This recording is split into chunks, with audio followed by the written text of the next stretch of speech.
Hey there, listeners. I had an interview with a guy called John Golden. And John, what a great guy and a lot of fun on this interview. He's a globally acknowledged sales and marketing thought leader, speaker, and strategist.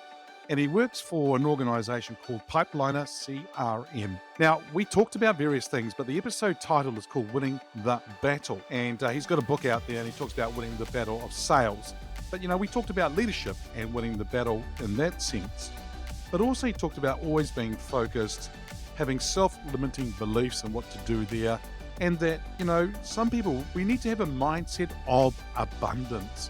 What a great way to think about that. But he talked about that some leaders, some people have the fear of success. So as I said earlier on, a lot of fun talking with John, and he's shared some really great insights and wisdom. So sit back and enjoy. Welcome to Leadership is Changing. Each week, we and our guests provide information and insights through exploring leading change. This is taking your leadership to another level by finding the balance between executive excellence and personal well-being through stories that inspire real change. It's time to adapt in our fast-moving world when leadership is changing with your host, Dennis Giannoutsas. Hey there, listeners. Welcome to another wonderful episode of the Leadership is Changing podcast. I've got a great guest with me today. His name is John Golden. John, a massive welcome to you. Thank you. Great to be here. Excellent. Now, whereabouts in the world are you? I'm based in San Diego, North County, San Diego, sunny San Diego. Okay, so your accent is definitely a San Diego one, or not? Yeah. No, I'm native, born, bred and buttered in Ireland, south side of Dublin. I've been here in the States for 27 years now. Wow. 27 years. I've got to say that I was in Dublin just a few years ago, and being in Dublin, when I came home, I said to my wife that Dublin has got to be one of the most happiest people I've ever met on the earth. They really are really, really happy people, except for a few people I asked about because the Pope was arriving that week, the same week that I was there. And there was different kind of comments because the Pope hadn't been to the island for many, many years. That was good. But I had to leave the town because it wasn't big enough for the both of us. So we both were at the airport at the same time. Yeah, no, there wouldn't have been enough security for both of you. Yeah, absolutely. That's all good. Hey, John, I've given the listeners a little bit of an introduction to you. I know you've got a podcast called Sales Pop. You're also an organization you work at, Pipeliner CRM, but also you've got an Amazon best-selling book as well. You're the author of the book called Winning the Battle for Sales and Social Evil. So that's all good. So what I'd like to do is, and I understand you're also into martial arts as well, right? So tell us a little bit more about your background. Yeah, my background. So as you mentioned, I'm originally from Ireland, and I came to the US. I was fortunate to get an opportunity to come to the US during the dot-com era. And so I moved from a startup in Dublin to they'd opened sales and marketing and office in Silicon Valley. So I moved there during the dot-com era in the mid to late 90s.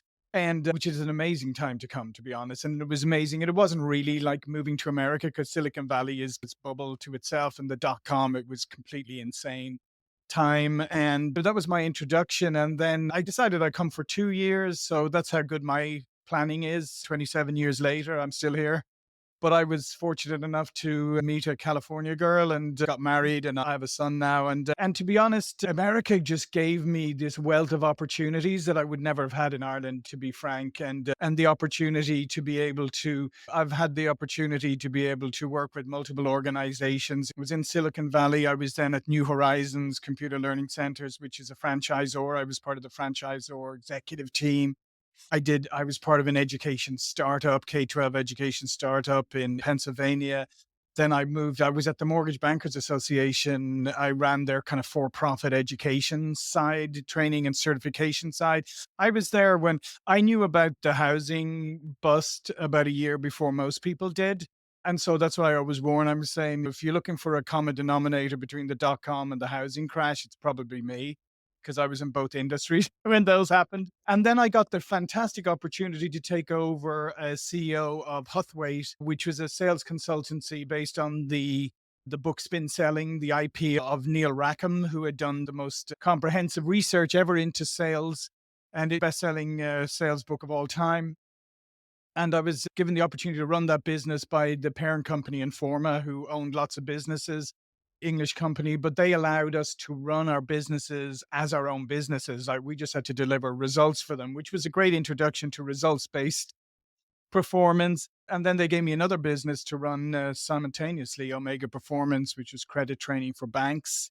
And so I did that for a number of years, I think about 6, 7 years. And then those businesses, we helped the parent company sell them to a private equity group. And then I went to move out on my own and do management consulting. So I set up my own business, started gathering some clients. And one of my early clients was Nicholas Kimla, the founder of Pipeliner CRM. He had just moved from Vienna, Austria to the US. And so we did a few projects. And then one day he came back from Austria. He'd been a trip to Austria and he said, I was sitting by the lake and I just said, John, you need to join me and you need to come on this journey. And so I said, I don't know. And then eventually I said, okay, it sounds interesting. Let's give it a go. And so we've been working hand in glove for 10 years now with Pipeliner, and we're very aligned on how we see sales and the important role of salespeople and education of salespeople and providing the best tool possible to help salespeople. So that's my background in a nutshell. Excellent. And so at Pipeliner, you're the Chief Strategy and Yes, Marketing correct. Officer? Yeah, that's good. Yeah. Now, you talked about you being the common denominator from the .com and then the mortgage side of things and all that. What's coming up next? Yeah, well, I guess I'm in the SaaS technology business, right? So you want to get out of that quite fast. No, I've left it behind. I've been in it so long now that if I was going to implode it, it would have been happened by now. Yeah, that's good. And so the other thing I was going to ask you was the book itself, The Winning the Battle for Sales and Social Upheaval. Tell us more about the Yeah, book. so the first book, Winning the Battle for Sales, it was interesting. I wrote this blog post about when salespeople are in a slump, right? When you're in a slump, I likened it to sometimes you just need a result. And it doesn't matter how big or significant, it's just a result. And I based it on George Washington and the Continental Army during the American Rebellion when they were a kind of at the end. They had disease. A lot of the soldiers were on contracts. The contracts were up. They were all ready to go home. They were demoralized. And basically, they were at the point of it would have been the collapse of the American Revolution. And then Washington, in the dead of winter, said, let's jump in these boats, let's cross the Delaware River. And they attacked these Hessians, mercenaries who were fighting for the British, who were encamped over there, completely unexpected, had this victory. And that really was what turned the whole war, was just that audacious kind of crazy endeavor that they took there, but it changed the whole world. And we submitted that to McGraw-Hill, and McGraw-Hill said, yeah, this sounds interesting, let's build a book out of it. So we wrote this book. I had a guy doing illustrations for me, a guy doing research for me, and we decided to take battles, even obscure battles, and connect them to sales lessons.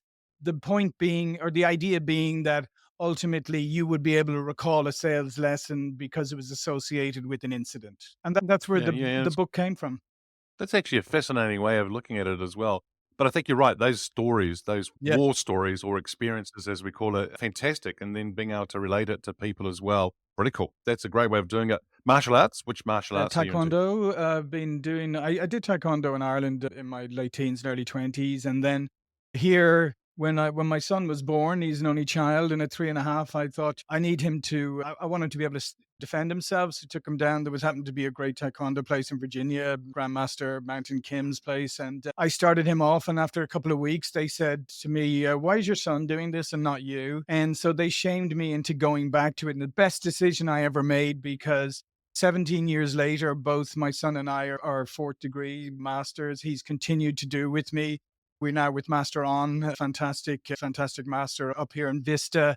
So we do Taekwondo, Hapkido, we do some Judo, we do lots of, but it's great because for me, it's a form of escape and meditation, because I can't think about work or anything else when I'm at class or a session, because let's face it, if your mind starts to wander, you might get a smack in the head. So it's always good to be focused. But for me, it's a fantastic meditation and just and a way of like clearing my mind and just being with myself. That's great. I'll tell a bit more about a story about Taekwondo in a minute. But the thing is, do you think the fact that leaders today, they need to have something outside of work to be able to switch off? Because I think we tend to be on all the time. So the ability to go and do something, like you said, if you're not aware of what's going on around you, you're going to get a smack in the head or whatever. So you have to be present, but you're so much into that kind of activity. How important is that for Oh, leaders I nowadays? think that's absolutely critical and essential because we live in this world where you're constantly connected, right? And unfortunately, you have this device who's a narcissist screaming at you all the time in your hand, going, look at me, look at me, look at me. And it's very easy to never be with your own thoughts, right? And so I think it's incredibly important to find something, but also find something that actually takes you out of your head, right? Because sometimes you can say, like, oh, well, I go for walks. And say, well, what are you thinking about on your walk? Work. Okay, we'll say, well, that's not working for you. You need to find something. But I think it's incredibly important because if you don't have that time away and that just space to clear your mind, I think that's when burnout is going to happen. And it can happen in many different ways. It can happen in health, mental health, all of that, physical health. So I think it's absolutely critical. Taekwondo story is I went to Greece to have I turned 21 and my parents said to me, "Do you want a 21st birthday party? Or do you want to go to Greece for 3 months?" I went, "Oh, I'm going to Greece for 3 months." But it was winter. But I got to stay with my auntie and my cousin and her husband. He was Greek and then German, 2 years Greek, 2 years German All Taekwondo right. champion. And now he's, I think, the president of the European. He has been for the last sort of, I don't know, 5 to 8 years, the president of the European Taekwondo side of things too. And it's really quite a fascinating sport or martial art discipline, Mhm. if I can put it that way, which was really good. And then we were out somewhere one day and I went with him at sort of like a kick to his chest.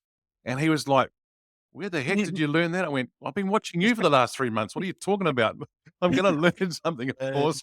So, and to be yeah, honest, yeah. and the wonderful basing, I love Korean culture. I love it's been a wonderful influence on the Korean people we've met over the years and the whole Taekwondo family from across the globe. But particularly, I just find the Korean culture and their way of life and the way they think, all of that has been a wonderful influence on my son as Yeah. well. Yeah, it's great. And I actually got to watch the Korean Olympic team fight against the Oh, Greek excellent. Olympic team there when I was there. Actually, it was brilliant. Yeah, yeah. Hey, look, we talking here about leadership and so forth. How did you actually get into leadership yourself? Yeah, I was interested when I think on that question. I think I always had this desire to want to lead for some reason, thinking I could do it. It's like when I captained the soccer team in secondary school. And I just think everywhere I went and every job I had, I always felt like, I guess maybe it was a little bit of naivety and arrogance, maybe a mix of the two at the time. But I felt like I looked at leaders, I looked at people running things, and I thought, I can do that. And to be honest, oftentimes I would say, I could do that better. And so I just had a desire to do it. And then as those opportunities arose, like I said, when I came to America, I discovered that particularly the time I arrived here was that if you're prepared to travel, if you put yourself out there, the opportunities will come to you. And so every time I had an opportunity to go another level up and take on more leadership, I grabbed it with both hands. And then I found that I had I think, a natural talent for it. Now, not to say I was the greatest leader of all time from the get go. I've learned a lot over the years. I'm sure there's people who work for me who would say, yeah, you're a great leader. And there's other people who might say slightly different things, but that's okay too. Can't please everybody. But I think it just came, to be honest, it just came from that I wanted to test myself and I wanted to test that theory about whether I could really lead. When I had my first executive leadership job, which was back at New Horizons, when I was on the franchisor executive team, I hired a coach, an outside coach to help me because I thought I need some help to make sure I can do the best I can do here. And she challenged me at the beginning. She goes, "What do you want to do?" And I said, "Well, I want to be the best I want to be the best VP on the team and all this." And she goes, why do you want to be the CEO?" And I was like, "Well, I don't know. I didn't really think about that." And she goes, like, "I think you're setting your sights too low." And I was like, "Oh, really?" And then, so she changed my mindset to actually then go on and look for these opportunities. And then eventually, yeah, I ran two companies as CEO and I enjoyed that. But I probably never would have done that without that coach intervening and saying, "Come on, you're setting your sights too low." And that's the advice I often give to people is, you don't set your sights too low. So do you think, so you may have just actually answered the question, but from a sales perspective, whether it be a sales leader or a sales individual contributor, whatever you want to call it, do you think they set their intentions too low? What are your thoughts there? What should they do around Yeah, that no, I space? agree with you. I think intentionality is very important. I think what you put out, I don't want to sound like a hippie now, but what you put out there is what kind of comes back to you. And I think we do set natural we adopt plateaus if we're not careful and we think, oh, yeah, yeah, this is. Or we feel like, wow, I'm doing better than I ever thought I could do, instead of going, I'm doing better than I was, but I think I can even do better. And I think, yeah, I think self limiting beliefs are very, very real. I think that's a thing. I think that's something that you need to overcome. I also think that you need to adopt the mindset of abundance as opposed to a finite mindset. It's very interesting that still comes up where people think there's not enough opportunity for me because other people have that. And you think, no, no, you say there's an abundant pie out there. It's not a finite one. There's plenty and there's opportunity for you. And so I think self limiting beliefs, I think being intentional, I think about always setting a stretch goal for yourself. Yeah, within reason. I think setting something way too high is it's nice, aspirational. You need to see an actual path there. But I think you should always set that bar higher than it already is. And if you do, and it's scary, I think though you're on Yeah, the right you know path. what's interesting too is because people think, "Oh, fear of failure." Yeah, it is scary, but a lot of people also have fear of success. It's like, "But what if I get that job? What I mean, it might change my life. I might have to do this. I might have to maybe I have to separate myself a little from the people who I've been friendly with and my colleagues at work and all of that." And it's not just the fear of failure, it's often the fear of success. And the thing about it is rarely materialize in the way that you think they will. It's not as scary. Things aren't as thus often the things don't manifest that you think are going to. I'm just a great believer in you walk through the door. And if it turns out, or I'm a great believer that life is a journey, obviously, but sometimes you take a path and it's not a path to a destination. It's just a path that leads to other paths. And so there's never a wrong step. So that's why I always say to people, like, go for it, because even if it doesn't, even if you perceive it doesn't work out, look back on it later and you'll see that if it wasn't for you doing that, you wouldn't have got to where you are today. Nice. And I think I'm working with a couple of execs at the moment. One, A, didn't get a role, Mm. wasn't successful, and the other one is being made redundant. And I'm just saying to them, you know what, there's probably a bigger Yeah. plan for you right now. There's a different path, and it may come packaged a little bit different than what you may be thinking right now. But the thing is, just keep going because things are going to be really good. Now, John, you and I have been talking about some things here, limiting beliefs, the mindset of abundance, the fear of success, some other things too, the way that you lead and so forth. In my introduction in the actual podcast and the written introduction and so forth, I talk about, in my opinion, we don't have enough good leaders in the world today. What are your Oh, thoughts on that? I think there's a massive leadership deficit in the world today because you can just take, and this isn't a, this belongs across the political spectrum. So it's not aimed at one side or another or the people in between. But if you look at what's the essence of the leaders that you really look up to and stuff, and there's authenticity and there's certain humility, there's a self awareness, there's an ability to see talent in other people, there's an ability, especially nowadays, I think it's so critical, is to know that once upon a time, leaders tried to present themselves as, well, I'm the expert in everything and you'll work for me. Real leaders now know that's impossible, especially nowadays, to be an expert in practically anything, that you need to leverage other people. So I think those, if you look at real leaders, they have authenticity, they have some humility, self-awareness, they're and they recognize that they need to work through other people and talented people when they bring them forward. If you look at most of the leaders in the world today, they're pretty much the opposite, right? They lack self awareness. They're completely self consumed. They think they're the expert in everything. And to be honest, a lot of times they come across as ignorant. Yeah, totally agree. I totally agree there. Now, this person could be alive or from history. Who's your favorite leader and why? Yeah, my favorite leader is from history, and it's one people may not have heard of, but it was an Irish rebel back in Michael Dwyer from Wicklow, and born in 1772, and he joined the United Irishmen Rebellion in 1798, which, like unfortunately, like most of the rebellions in Ireland, failed.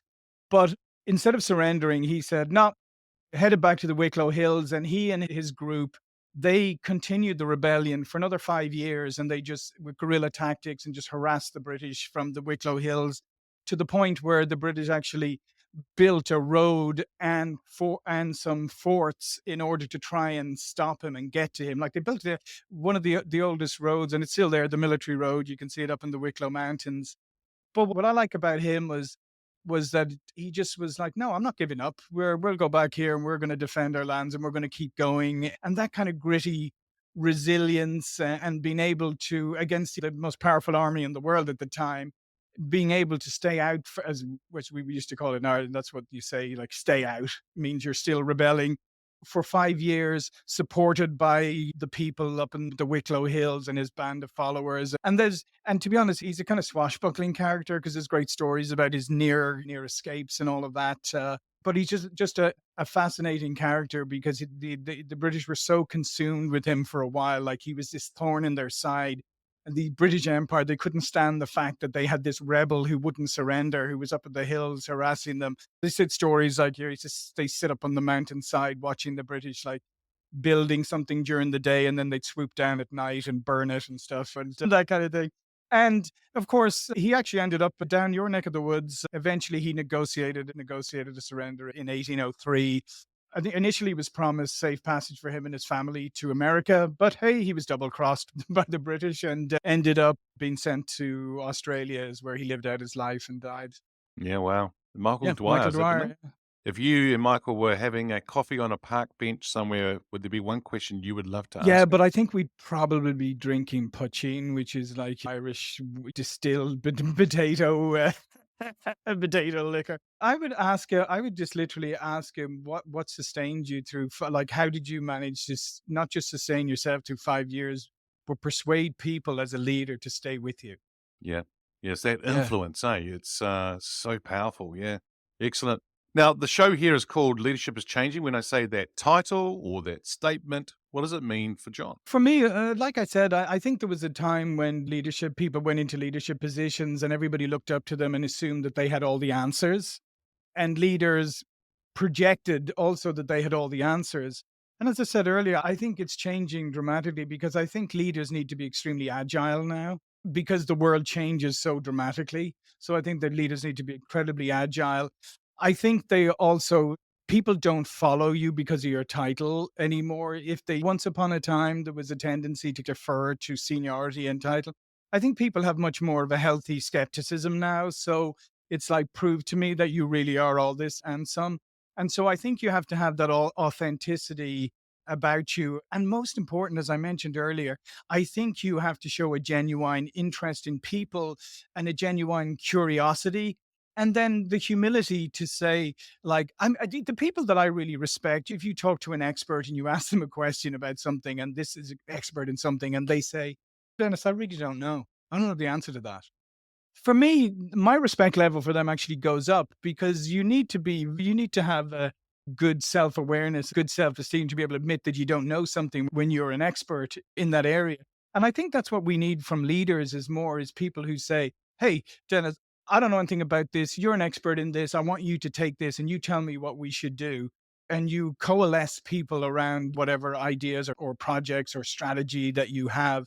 But I think that's it. I think the leader has to be much more of an organizer, a collaborator, much better at fitting pieces together, and much better at bringing disparate resources together and having people work together. And I know there's a lot of people nowadays talk about vulnerability. I don't particularly like that word because I think I don't think it resonates that well, but I understand the use of it. And I think it's more about being real. So showing yourself, some say warts and all, but showing yourself and being and not being afraid, as I said, to go, I don't have a clue about this, or I don't know what to do. Come on, let's brainstorm and let's figure this out together. Nothing worse than a leader who thinks they know it all, or if they don't know the answer, they start to make Yeah. it up. And you know what? Most people can Oh, see through totally. that. They know.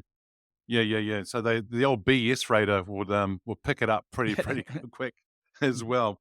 Hey, we're living in a world whereby, okay, you're working for a SaaS company. You would have seen this as well over the years from Palo Alto or Silicon Yep. Valley and into other areas and organizations that technology is really driving a lot of change and it's actually driving a lot. So technology, data, social, business, everywhere, things seem to be getting faster.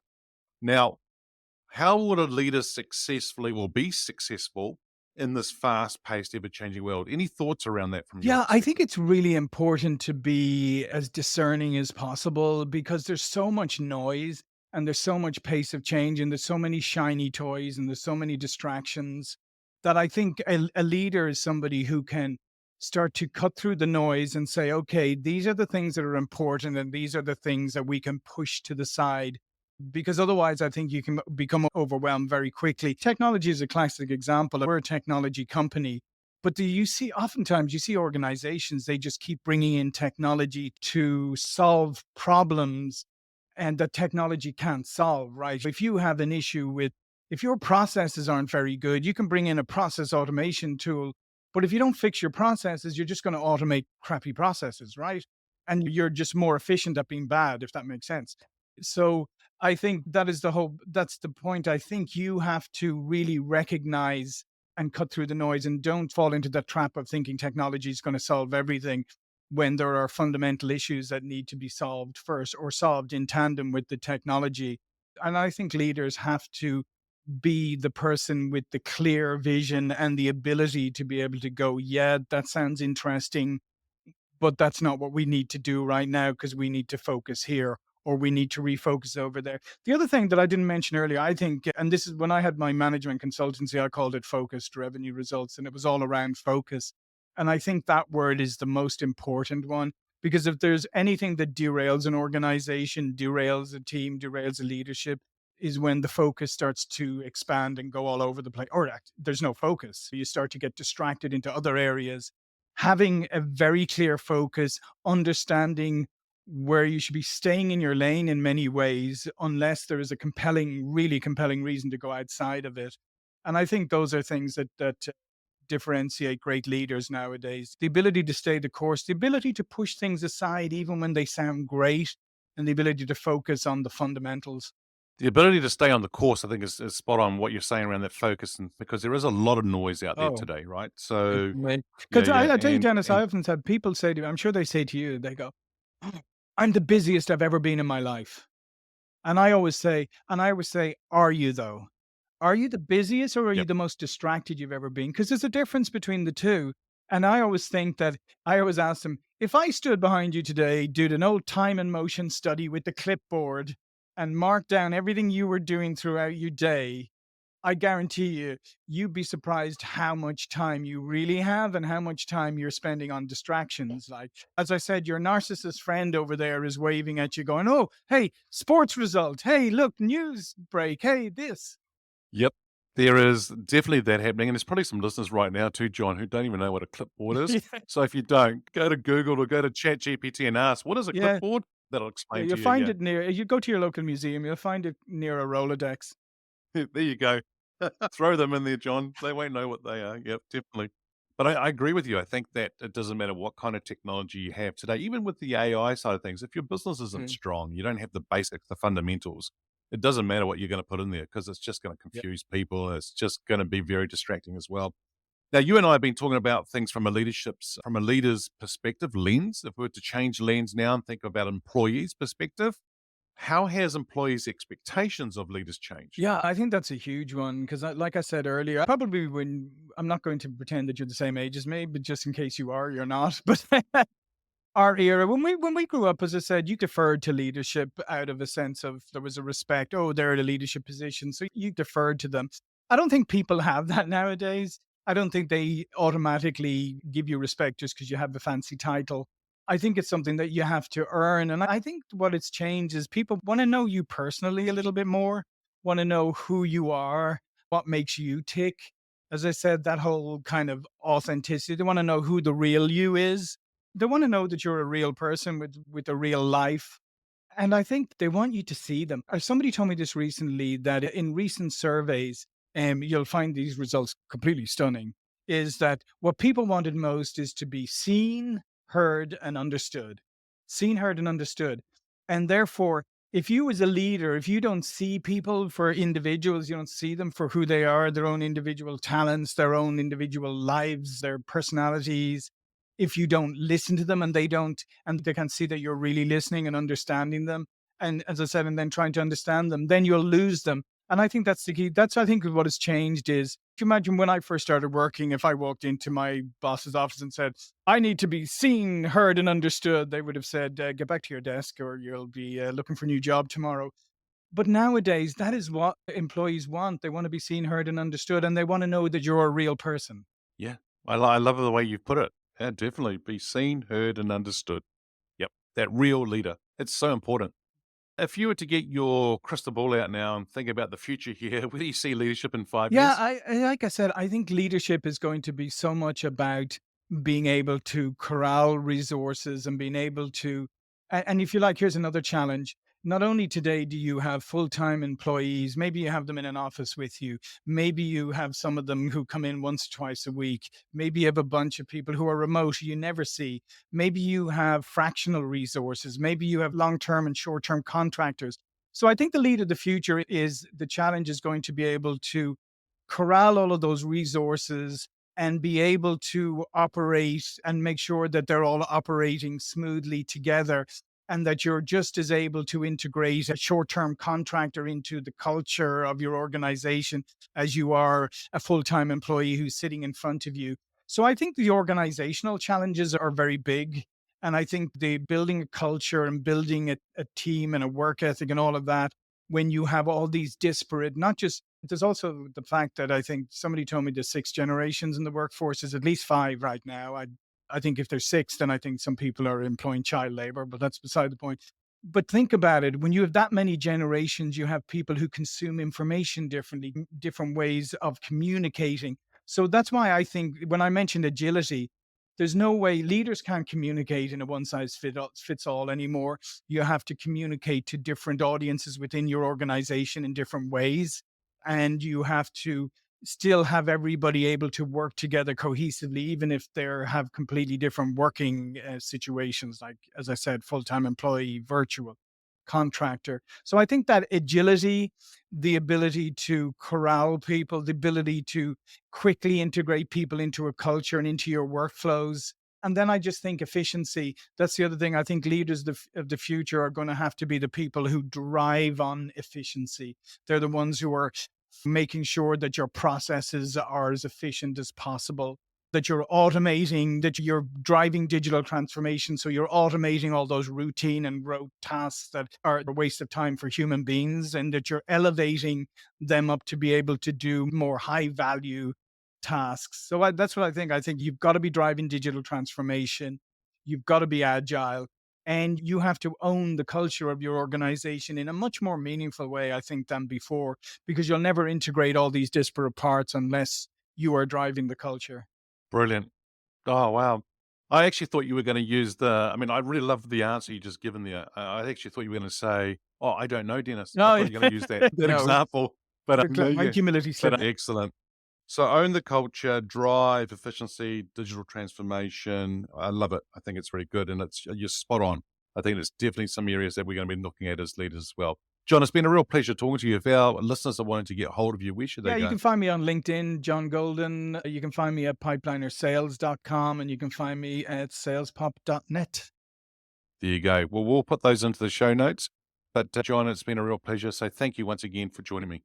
Alrighty, listeners. Well, that's it. It's been a great episode here. And we talked about some battle war stories, of course, always being focused.